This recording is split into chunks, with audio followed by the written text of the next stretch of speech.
4月初7是言论自由日，也是民主运动前辈郑南榕过身的日子。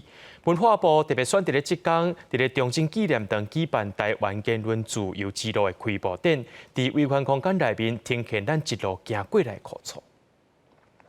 自由时代周刊的编辑室规个小甲乌噜噜。1989年4月初7，周刊创办人郑南榕为着捍卫言论自由，唔愿接受警方拘提，伫咧杂志社当场自焚身亡。这个场景即马就重现伫咧中正纪念堂的电视厅。希望台湾的社会不要忘记郑南榕先生当时坚贞、坚持、坚定。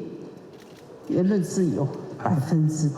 伫咧维权空间内底展示的，也包括白色恐怖受害者陈武定的优画甲艺术品，含台湾追求自由路的重要人物杨奎、雷震、彭明敏等人的史料，呈现台湾对1947年到1992年走向自由的过程，拢伫咧即届国家人权博物馆甲中正纪念堂管理处共同主办的台湾言论自由之路展览内底。文化部特别经4月初7言论自由日开幕，就是希望向前辈者致意。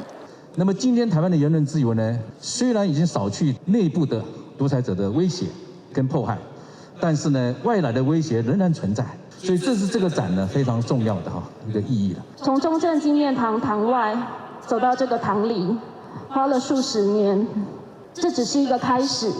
未来台湾的自由之路要如何走下去，取决于大家的智慧，以及在关键时刻意志力的展现。这条中正纪念堂的转型路行超过半世纪，会当促成这届展览，为着民主前辈拢讲对台湾社会意义重大。